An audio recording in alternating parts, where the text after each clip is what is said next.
Imagine if you could only buy what you could carry in your hands. No massive Costco runs, no full pantries. It sounds like a nightmare.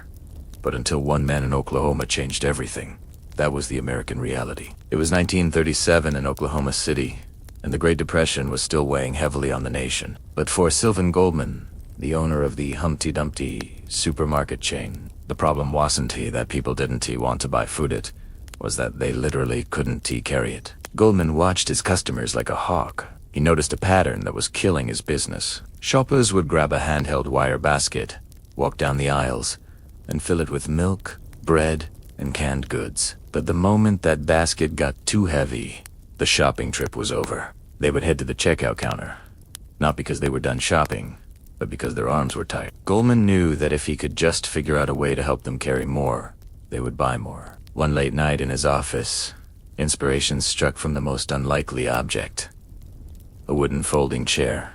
Goldman stared at it and wondered, what if I put wheels on the legs and a basket on the seat? He rushed to his maintenance man, Fred Young, and together they tinkered in the back room. They welded a metal frame, added wheels, and created a holder for 2 wire baskets, one on top, one on bottom. They called it the folding basket carrier. Goldman was ecstatic. He placed them at the front of his store, expecting a stampede of happy customers. He got dead silence. The invention was a total flop. The reaction was purely psychological. Men refused to use them, claiming they were strong enough to carry their own baskets and didn't need help. Women, who were often the primary caregivers, took one look at the contraption and said, "I've pushed my last baby buggy." Nobody wanted to touch them.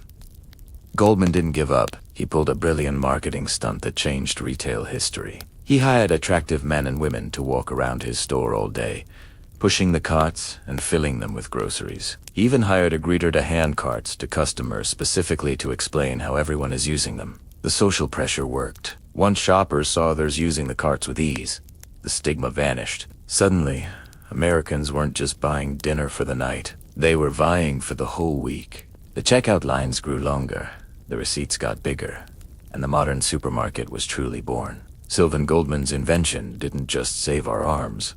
It created the American culture of bulk buying. So, the next time you lean on that handle while deciding which cereal to buy, remember, you're leaning on a piece of Oklahoma history.